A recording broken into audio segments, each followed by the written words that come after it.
This is a full story. Kitten wishes you all a happy and enjoyable story. In the dead of night, my ex-girlfriend Haley sent me a screenshot of a male enhancement pill order. What? Though she retracted it immediately, I still saw it. She was the neighbor girl who grew up with me, and for 20 years, I had been in love with her, eventually becoming her official boyfriend. But she fell head over heels for her senior, not only breaking up with me on the spot, but within a few days, moving in with him. Yet, after nightfall, Haley would always text me, saying she missed me and wanted to see me. If I hadn't seen that retracted order, I would have believed her. Is she really that desperate? Since Haley fell for Tony, I quietly withdrew from her world. I heard they progressed quickly, establishing their relationship in no time. In just 3 or 4 days, they started living together. I indeed couldn't bear to part with her. After all, she was the childhood love of 20 years. But it seems she has no lingering feelings for me. Oh wait, that's not entirely true, because recently, she likes to pour her heart out to me at night. It's as if she's been stimulated by something. Once night falls, Haley becomes particularly sentimental, reminiscing about the past, saying she misses me, wants to see me. Although she knows she shouldn't do this, I have to admit, when I saw her messages, my heart was still moved. Those repressed emotions, with just a few of her words, burst out uncontrollably. But then she sent me a photo. Though she retracted it instantly, I still saw it. It was a screenshot of a male enhancement pill order. I angrily threw my pillow to the ground. I couldn't help but punch the wall hard. I thought Haley genuinely missed me, but it turned out to be for that man. No, they had reached that stage so quickly. Is this what Haley really wanted? The more I thought about it, the angrier I became. Ignoring the late hour, I put on a coat and rushed out of the dorm, hailing a cab straight to her apartment. Before I could ring the doorbell, Haley opened the door for me. Once inside, I keenly noticed 2 glasses of water on the table. It seemed I arrived at just the right time. The man had just left. Haley's nose was wrinkled. Her eyes were red and tearful, her face flushed. She looked at me longingly. In the past, whenever she gave me such a pitiful look, I would be overwhelmed with affection. Whatever request she made, I would agree to. But now, thinking of what she has done, I no longer feel any pity for her. Or rather, the reason I came tonight was to put an end to the past. Seeing that I hadn't spoken for a long time, she simply came over and threw herself into my arms. The familiar scent of green tangerine filled my nose. In that moment, anger, longing, and jealousy clouded my mind. I could no longer control myself. With a forceful push, I cornered her against the wall. I leaned down, close to her ear, and bitterly said, "You're with him, yet you still come to find me. Haley, do you really enjoy playing with other people's feelings?" She seemed somewhat smug. Playfully, she blinked. "So what? Aren't you still here? Also, I told you, I'm with Tony." I hate that name, especially coming from her mouth. At this moment, it felt like a switch had been flipped. I couldn't help but press my lips against hers as the emotions deepened, intensifying until she was somewhat frightened. Her voice tinged with a sob. "Rocky, if you really want it, I can give it to you. We can be like before, okay?" I instantly stopped. I just stared at her, trying to find a trace of my former lover. On that identical face, the Haley in my memories, never used her body to seek others' affection. Has she changed? Or is it because she's with another man? So now her body can become a tool of desire? But didn't she want me to come? Haley wanted me to come, but she was unwilling too. What did I do? That would make you think I'm so despicable? I slowly said this, and Haley's face turned ashen. She frantically shook her head, seemingly trying to explain something, but I didn't give her the chance. To be honest, when I just threw myself onto this bed, I smelled an unfamiliar sandalwood scent, and a green tangerine perfume sprayed to cover up another smell. Thinking about what might have happened on this bed, I felt disgusted, an unprecedented disgust. The childhood friend can't compete with the sudden appearance. Before Tony showed up, I didn't believe this phrase. One day, after finishing a medical quiz, I was in the mood to visit next door to see Haley. At that moment, I didn't expect to meet another guy. He was tall, with a bright, sunny smile, seeming to have a carefree personality. He was looking down, seeming to have said something that upset his girlfriend, who was pulling his ear. If only that girl wasn't Haley. When Haley saw me, she seemed a bit surprised. She clumsily tried to reach out to me, but forgot she was holding Tony's arm. After being tugged, she let out an awkward sound and stopped her movement. The guy's smile broke the silence first. "Hey there, I'm Tony, Haley's senior, but oh, it's a bit complicated. Anyway, now I'm Haley's classmate. Are you her friend?" His tone was natural. I actually felt they seemed like a couple who had known each other for years. There was a faint sandalwood scent in the air, but the atmosphere made my eyes sting. thing. I was about to speak, but Haley, who had been silent for a long time, suddenly took the mic. "This is Tony. He's a good friend I grew up with." I stared at Haley. She seemed to say it with difficulty. When she said, "good friend," her carefully drawn eyebrows were all furrowed. I then realized that childhood sweethearts could also be used to describe good friends. Tony seemed to find something amusing. He laughed out loud, scratching Haley's nose. "You silly. Childhood sweethearts can't be used to describe good friends. You two are just fellow townsfolk." Facing this new definition, Haley and I exchanged glances. I hoped to see some contradiction in her eyes. I wanted her to clearly state her opposition, but unfortunately, I couldn't read her gaze nor hear her inner voice. She just passively accepted our relationship, and Tony, meanwhile, was still warmly inviting me, a fellow townsfolk, to dinner, but I shook my head. Or maybe I didn't shake it. I can't remember clearly. I only remember my departure was quite easy, and it was only after walking out for a long time that I noticed my eyes were twitching with anger. Haley wasn't like this before, at least not before meeting Tony. Haley and I had grown up together in Idaho. Our mothers were best friends, and they had agreed to settle in Idaho. Later, they said if their children were a boy and a girl, they should stay together. Of course, it turns out this wasn't just a casual remark. Haley and I seemed destined to be together. She lived in the city center, while I lived in the suburbs. Not too far, not too close. In Idaho, it took nearly an hour to drive between our homes, but every time Haley called, I always went. As kids, we loved using our mom's phones to send each other voice messages. Rocky,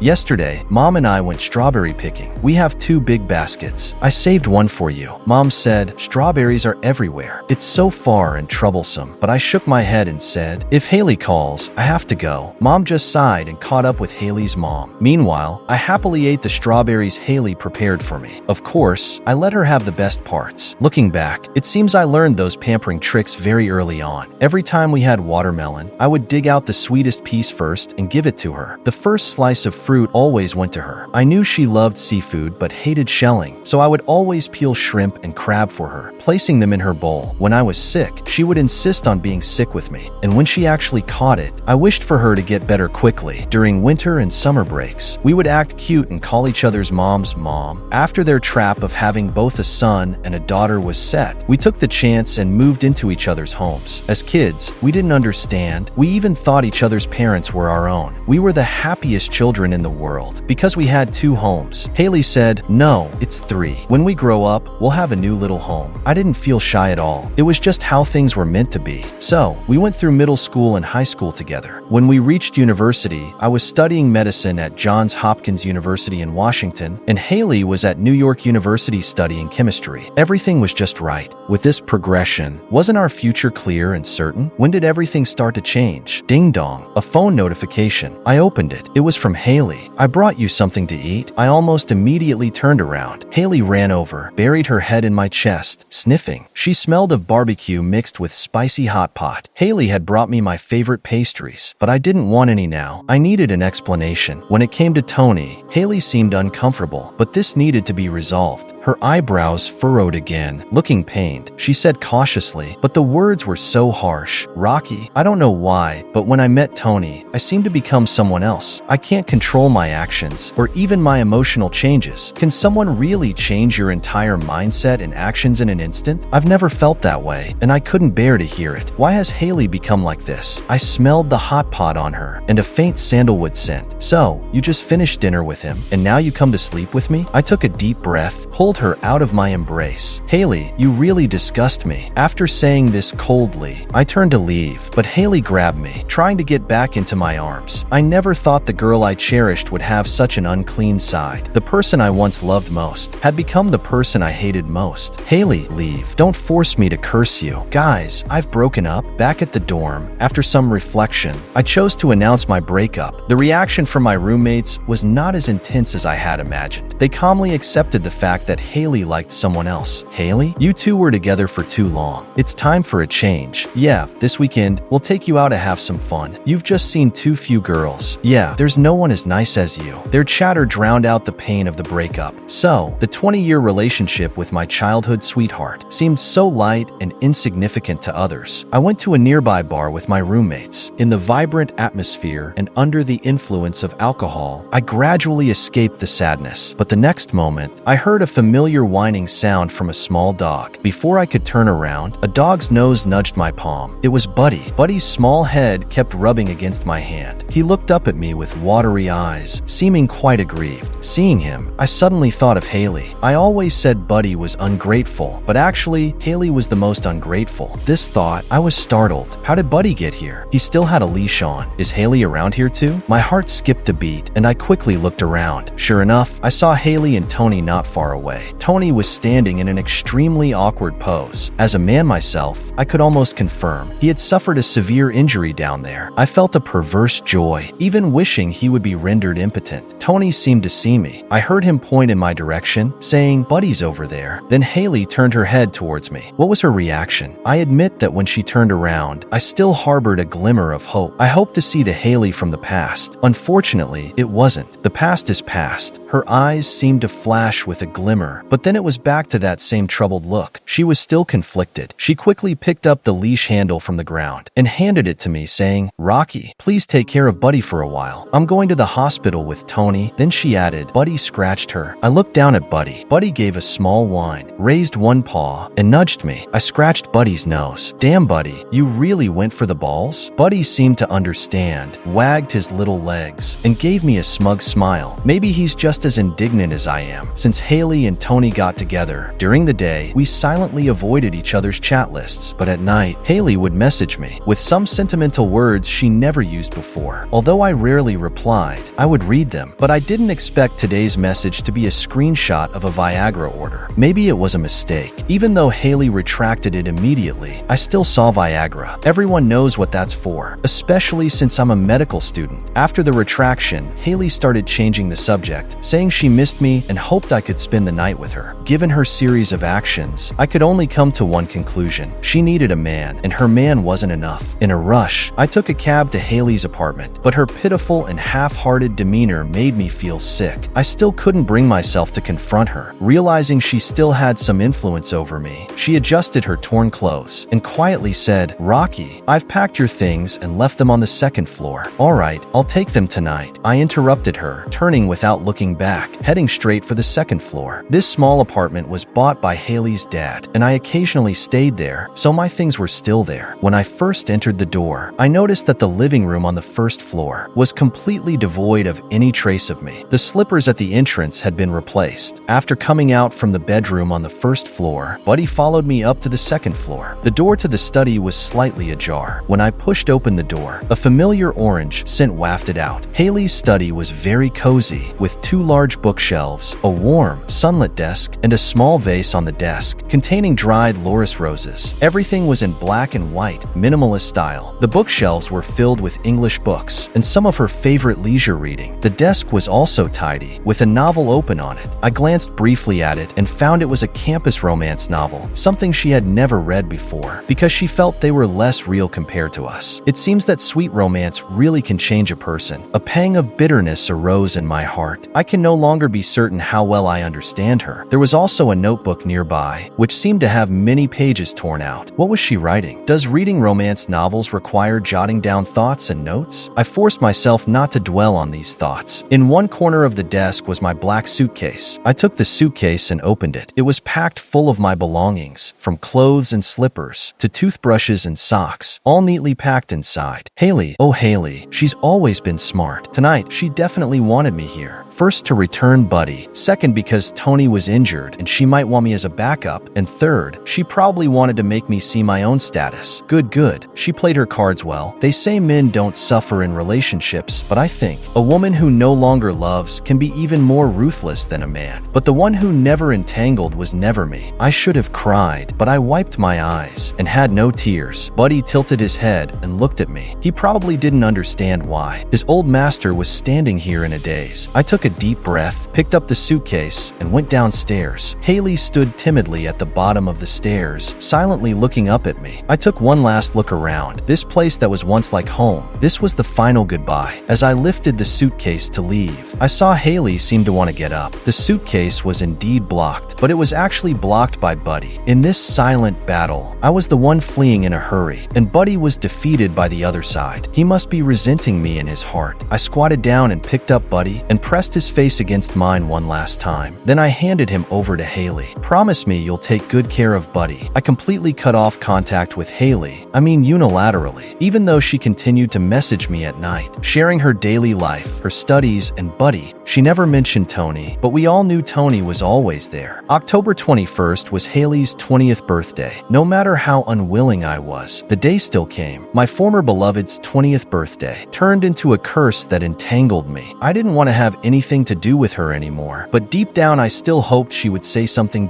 don't. Maybe God only heard half of my wish. She really contacted me at midnight on her birthday, but what she said was something I didn't want to hear at all, yet couldn't refuse. Buddy is not feeling well. Please come pick him up. Without a moment's hesitation, I took a cab to Haley's place. I was truly afraid Buddy might be in trouble. Otherwise, I could never forgive Haley or myself. When I finally arrived at Haley's door, I realized I didn't have her house key. I took 10 seconds to compose myself and knocked on the door. I was afraid the person opening the door would be someone I wanted to see, or someone I didn't want to see, or even both. I heard some scuffling noises at the entrance. My eyes lit up. It was Buddy. Thankfully, Buddy was fine. I heard a click, and the door opened. Buddy immediately jumped into my arms, lively and excited. I first pressed his face against mine, then saw the candlelit dinner on the dining table in the living room. The lights on the first floor were off, so the candles on the table were indeed lit. Buddy's nose twitched a few times, and then his little legs began to wag. I put him down, and he immediately ran to the bedroom on the first floor, jumping up and pushing open the bedroom door. It turned out the door was slightly ajar. I hurried to follow, and as Buddy pushed the door open, a few beams of light spilled out. I didn't know if the light was blinding, or if the scene under the light was blinding. I wished I hadn't seen anything, but everything fell into view anyway. Tony was half naked, holding a towel with some bloodstains on it. Buddy was barking at him unwittingly. Seeing Buddy's reaction, Tony seemed a bit angry, but I stood forward without showing any emotion. Tony, standing by the bed, hid the towel behind his back, his face slightly red. He slowly spoke to me with a hint of drunkenness. "Rocky, look at Buddy. I really can't handle him. He's affecting Haley and me's normal life." Only then did I realize that what was wrong was not just discomfort, but something truly wrong. He seemed genuinely upset. It's said that dogs resemble their owners, but why couldn't Buddy be tamed? I picked up Buddy, who was still upset, on the ground, thinking that dogs reflect their owners, and Buddy's discontent was just like mine. I came today to take Buddy away. I patted Buddy, who had calmed down in my arms, and turned to leave, but Buddy stretched his head out, whining, and his little paws kept reaching forward. Following his direction, I saw Haley lying on the bed in the bedroom. She had her eyes closed. I couldn't tell if she was asleep or pretending to be asleep. Buddy, oh Buddy, he has never been an unfeeling dog. In the face of his old owner who decided to abandon him, he tried to make one last plea. Clearly, the intense gaze between us was too obvious, and Tony moved toward the door with an indifferent expression, his tone laced with possessiveness. Haley seemed tired. She should really rest now. Interrupting me, she forced Buddy's head back, and I prepared to leave. Tony added, "It's quite a distance, and I haven't really entertained you." Entertained? How could I have not been entertained? It was just in a different way. I bought the earliest flight back to Idaho. The dorm doesn't allow dogs, so even for Buddy, I had to go home. The flight the next day was at 1 p.m., arriving in Idaho under the glaring midday sun. When I landed, it was 1:26 p.m. on October 22nd. Time passed so slowly. It turns out that October 22nd can be just as hard to endure. Usually, October 22nd is the most comfortable day for me, but it is also Haley's most proud day of the year, because only on this day each year, her age shows as 1 year older than mine, so she took on the role of an older sister, making full use of her authority. We once agreed to watch the autumn sea's starry sky on her 20th birthday, and to watch the sunrise at Mary Hill on my 20th birthday. But now, things had changed. Around 5 a.m., the mountain road before sunrise was a bit tough, but fortunately, there were almost no people. I reached the top of the mountain at 4:10. At the summit, I looked around. The ridge was covered with lush green trees, and some were clearly newly planted ornamental trees. The eastern horizon already had a hint of orange-red light. I judged this location to be the best viewing spot. It was still quite dark, and I have a bit of night blindness, so I turned on the flashlight on my phone, looking down at my feet, walking slowly. Otherwise, I wouldn't have noticed a pair of feet until I looked up. Unexpectedly, I locked eyes with that person. She really looked like the Haley who once had me agony in her heart and eyes, but she looked tired, her lips colorless, and she appeared weak. For a moment, I hoped she was struggling because she was having a hard time, but then I realized that every little bit of her from today on should have nothing to do with me. Haley instinctively reached out to help me, but I avoided her motionlessly. Her hand stayed suspended for a while. Then she pulled out a paper crane from somewhere, trying to hand it to me, but I brushed it aside with one hand. She seemed unprepared, and the paper crane flew away, falling into the abyss along the ridge. The paper crane had wings but couldn't fly. My gaze followed the crane into the bottomless abyss. Haley stared for a long time, then took out a small jar from her backpack, filled with white paper cranes. She cautiously, almost apologetically, handed me a crane and said, "Rocky, happy birthday." Her voice was so hoarse, it felt somewhat unfamiliar. I opened her hand again. "Haley, do you find this amusing? Do you have to ruin my birthday?" Haley was stunned for a moment, looking at me, then looked down. Her long, slender hand trembled as she held the jar of paper cranes. "No, I didn't. I promised you to watch the sunrise together." "Rocky, look, we are still watching the sunrise together." After a long time, she finally looked up, her eyes sparkling. "Even if we came to see the sunrise, it was just coincidental and separate. If you want to stay here to watch, I'll go somewhere else," I said, turning to leave. Haley looked anxious, trying to stop me, but hesitated. She hurriedly carried her bag and went in another direction. "Don't go. This spot is good. You can watch here. I'll go elsewhere, so I won't disturb you." Why should she act pitiful now, when she was the one who made mistakes? I no longer cared about the reasons for her folding paper cranes or rushing to see the sunrise. This moment, a few strands of delicate light spilled across the sky, as if the sharpest mountain rocks pierced the most full-hearted person. In an instant, it revealed the most sincere and pure light in the world. Indeed, it seemed as though we were blessed by the gods. The moment I saw the dawn break across the sky, my heart, which had been beating fiercely, slowly began to calm down. After watching the sunrise, I had already prepared myself to never see Haley again, but I never imagined that this farewell would not be a mere parting, but a final separation as if by death. She chose to throw herself off a cliff on my 20th birthday in an extreme way to ensure that I could never forget her. When Haley's mother handed me the jar of paper cranes that Haley had left on the cliff, I was still wondering why. Why had she chosen to end her life? There was no element of accident. It was a simple suicide. She had sent her parents a final message before she died, instructing them to give the jar of paper cranes to me, yet she left no words for me. At Haley's simple funeral, Tony cried to the point of nearly losing his voice. This was his first visit to Idaho, but Idaho had taken away his beloved girl. He must have hated this city. I heard Tony asking if Haley had left him any message, saying she wouldn't have left without a word. Haley's parents didn't know how to handle the hysterical, heartbroken boy. After all, their usually sunny and cheerful daughter had suddenly died, which was a devastating blow for parents in their 50s. Haley left only this jar of paper cranes, and those cranes were her last message to me. I numbly held the jar, feeling lost. Her parents had called the police as soon as they noticed something was wrong. The police searched the cliff's base, but apart from some blood stains, scraps of clothing, and a phone, they never found her body. I couldn't believe she might have been eaten by wild animals. I even started to fantasize that maybe Haley wasn't really dead, but if she wasn't dead, why didn't she come to see me? When Haley left, it felt like she took my soul with her. She always knew my weakness. Every time she made a mistake, just a bit of self-pity was enough for me to forgive her. This time was no different. After she left, even the mistakes she made seemed insignificant. I kept replaying in my mind the Haley I met at the top of Mary Hill, like a drowning person. Maybe Tony's presence not only caused upheaval in my life, but also deeply hurt him. I haven't eaten for 2 whole days, curled up on the bay window in my room, clutching the jar of paper cranes. Mom insists on calling me for meals, but I can't bring myself to respond. Mom couldn't hold back any longer. She grabbed the jar of paper cranes from me, shouting that Haley was dead. I looked up in confusion, fighting to reclaim the jar from her. It was the thing she insisted on giving me after her death, and I couldn't bear to let it go. During the struggle, the jar fell to the ground, breaking with a crack. The paper cranes scattered everywhere. I hurried to pick them up, but accidentally saw a black mark on one of the crane's wings. Realizing something, I quickly opened the crane. It was a letter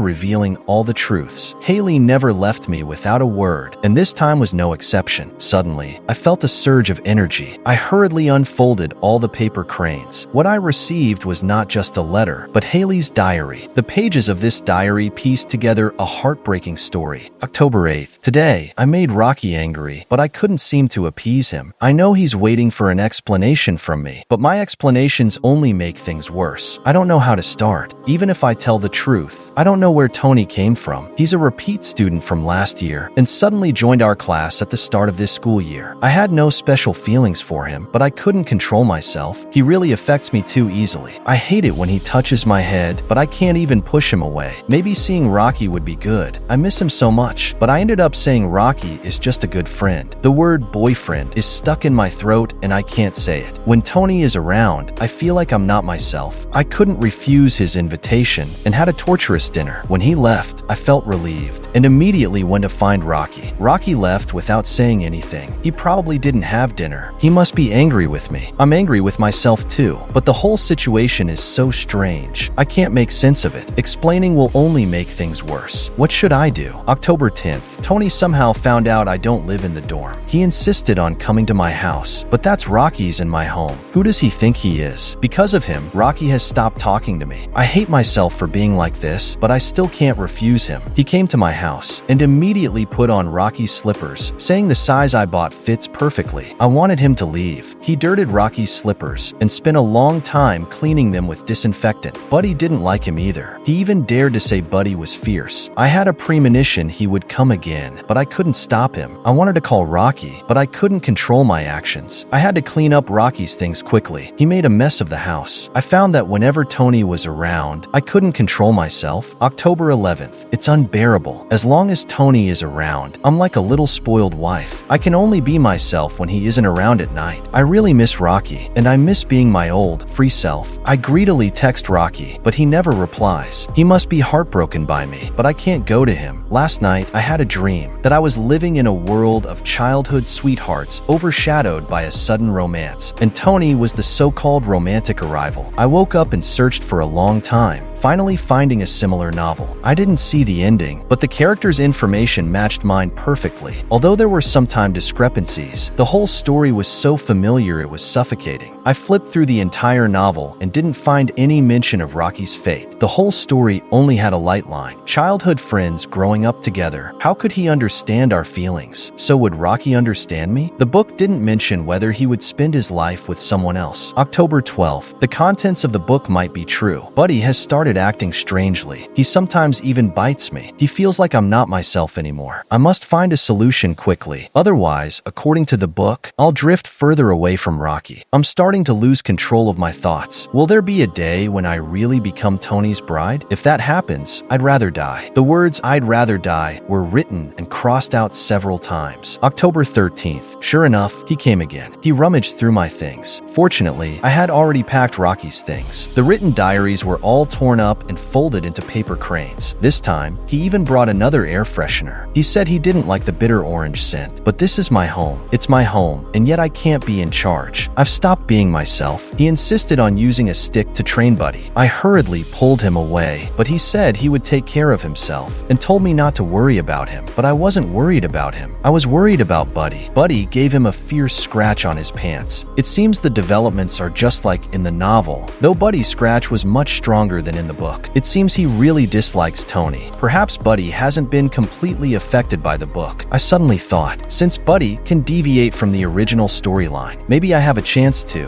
While Tony is away at night, I will find a way to lure Rocky over with an order. It's been half a month since I last saw Rocky. I really miss him. He doesn't seem as gentle as before, but I still crave his presence. Rocky took away his suitcase, and the house no longer has his scent. I sprayed orange-scented air freshener in the study, but it seems to have no effect. My heart has been hollow. I wonder if Rocky saw the novel I left on the desk. He knows I never read these things. Did Rocky notice the pressed Love Lies bleeding flowers on my desk? He told me to take good care of Buddy. I will. I certainly will. Love Lies bleeding is my favorite flower. I just realized that the language of Love Lies bleeding is a memory of death. It represents the emptiness and despair of life and love. A numb sorrow, a huge wound, a gaping wound. October 16th. Recently, Tony has been coming over constantly. Buddy has increasingly noticed my unease. Sometimes I can't control myself and feel like having intimate contact with Tony. The messages in my mind tell me he should be my true love. Fortunately, there's still Buddy. Every time this happens, Buddy will pounce on me, his claws scratching me. The sharp pain brings a moment of clarity. Buddy is reminding me I must never give up unless I die. October 18th. In recent days, I've been carrying a small blade in my pocket. I can't harm Tony, but when I'm in a frenzy, if I just cut a little skin, I can stay awake for a moment. I insist on not letting Tony stay overnight. So at night, I am still free. I can't bear to use the time to sleep. I always want to savor our past. I have become increasingly sentimental. Rocky, please don't give up, because I'm still holding on. October 20th. Buddy is growing more disappointed in me. When he looks at me, there's no emotion in his eyes. Tomorrow is my birthday. I should have celebrated it with Rocky, but according to the storyline, tomorrow Tony might stay overnight. We will have some intimate interactions. This is the most important turning point in the story. I must find a way. October 22nd. Yesterday was an utterly terrible 20th birthday. After a so-called candlelight dinner, he drank too much. I could feel the heat in my body. It was so disgusting. Buddy kept barking. He was very angry. I followed Tony to the bedroom. I uncontrollably removed my outer clothes, but when I unfastened my skirt, I touched the cold blade in my pocket. Without hesitation, I took it out and cut deeply into my thigh. Tony was shocked. He hurriedly grabbed a towel, saying he would go to the living room to find a first aid kit. I seized the chance to swallow a few sleeping pills. At least I could still feel the pain in my leg. When I was conscious, I used Buddy as an excuse. I wanted to tell Rocky that I'm not right either. Could he take me back home too? But I'm so dirty. October 22nd. Tomorrow is Rocky's birthday. I need to execute the final plan. I can't accept the storyline. I have to take a desperate gamble. The diary ends here. I realized I was once again in tears. It turns out that what Haley said about meeting Tony for the first time was true. I remembered the novel Haley mentioned. I quickly turned on the computer to check. I read for a long time. The story happens in sophomore year, and in the novel, I'm just a bit part player. In the background introduction of the heroine, I am only briefly mentioned. According to the storyline, Buddy should become their pet, and they will get married right after graduation with children. No wonder everyone around me thinks Haley's shift in affection is very natural, because in the author's novel, I am a character with little significance, but I always felt something was off. What was Haley's plan? Was her plan just to end her life? My pupils dilated in an instant. I suddenly thought of the paper crane I photographed at the cliff on Mary Hill. Her plan might be written on the last paper crane, but I had personally knocked it off the cliff. In the final moments before deciding to die, what was she thinking? If this is the original world shaped by the novel, does it mean her life and death were actually predestined? Does she still have a chance to come back? That night, I crazily ran to Mary Hill, back to the mountaintop where we met. I wanted to find that paper crane, but my faint flashlight was like a tiny star in the universe. An hour passed, I found nothing. 5 hours passed, I found nothing. Just when I was about to go mad, the dawn's light fell on a white dandelion, turning it gold. Under this flower was the paper crane I had been looking for. It turns out she had been waiting for me, just like the dandelion's message. Love and reunion. Haley's love broke the chains of fate. I turned around, and there was a dirty face, smiling. A familiar voice. Rocky, you are finally back. I missed you so much. The end.